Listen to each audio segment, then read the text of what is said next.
Alright guys, Captain America Civil War has finally been released in theaters for the viewing experience of you and me, and let me tell you guys, it feels like Christmas has come early. This movie definitely met and exceeded all my expectations, and I'm going to provide you with my opinion on what I consider to be one of the best comic book movies of all time. So let's get into it. So Captain America Civil War is the third film in the current Captain America franchise and the 13th movie in the current Marvel Cinematic Universe. This film was directed by the Russo bros, who are very well known for their excellent directing what some people consider to be the best movie in the entire MCU, and that's Captain America Winter Soldier. So if you've seen the trailers, which you probably have considering you're watching this video, you know that the film's plot basically revolves around whether or not our beloved Marvel superheroes should be given free reign to resolve issues worldwide, wherever, however, and whenever they please. And this film does a really fantastic job of reminding us that the Avengers, who some people believe are doing a lot of good by defeating these violent criminals and evil baddies, are actually criminals themselves and only leaving destruction in their path. Now, I've seen every Marvel movie that falls under the current MCU, all phase 1, 2, and 3, but I don't recall any of the issues in those movies ever being as controversial as this one. Usually when you see a superhero movie, you're positioned to align with the superhero in his or her way of thought and actions, especially because you're explicitly told and shown who's bad and good. In this movie, though, you as the viewer have to decide for yourself what you think the right course of action is to limit all this destruction and death that the Avengers seem to have pretty much followed them around.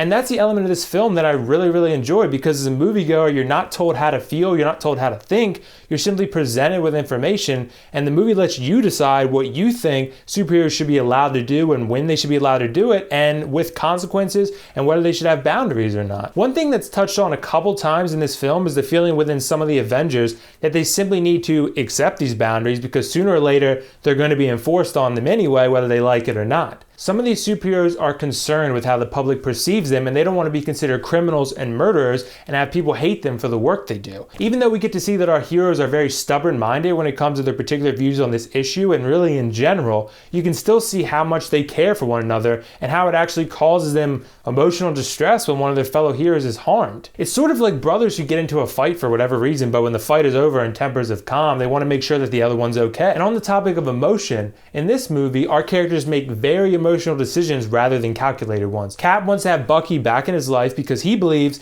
that Bucky still has a lot of good left in him and that he can be redeemed.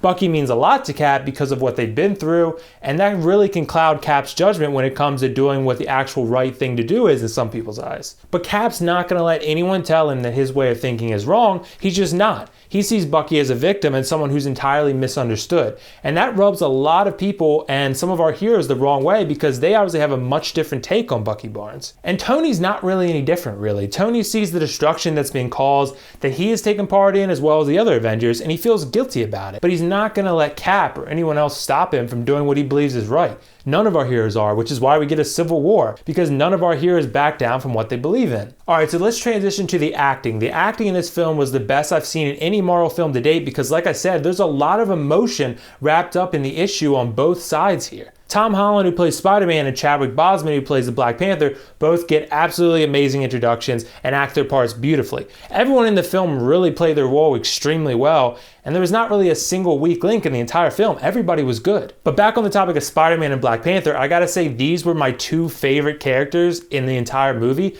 Maybe it's because they're fresh to the MCU, but they really were brilliantly acted, and the fight scenes and that involved these two were just amazing to watch visually. It was awesome. I couldn't take my eyes off these two characters. And if you haven't seen this movie already, I think when you do, you're going to be very satisfied with our new Peter Parker. I think he's a perfect fit for what Marvel wants to do with this young Peter Parker. Also, Paul Rudd as Ant-Man kills it in limited screen time, but Paul Rudd is always good and hilarious in anything he does. In terms of an actual ranking, I would probably rank this as my second favorite Marvel movie behind the first Avengers. It could partly be because I just love Loki as a character. I mean, just take a look at my Halloween costume from 2 years ago.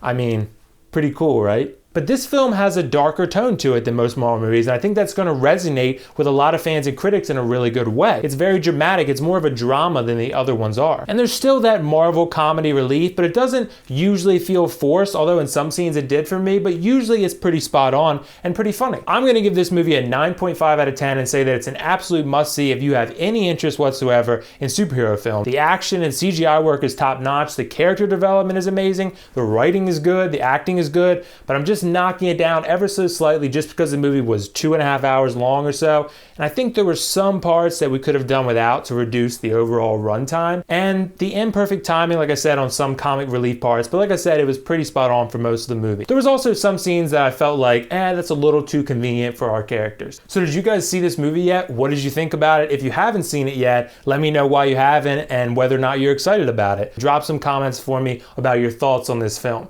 And if you like this video, make sure to drop me a like and click that subscribe button. This is Will Foxification signing off.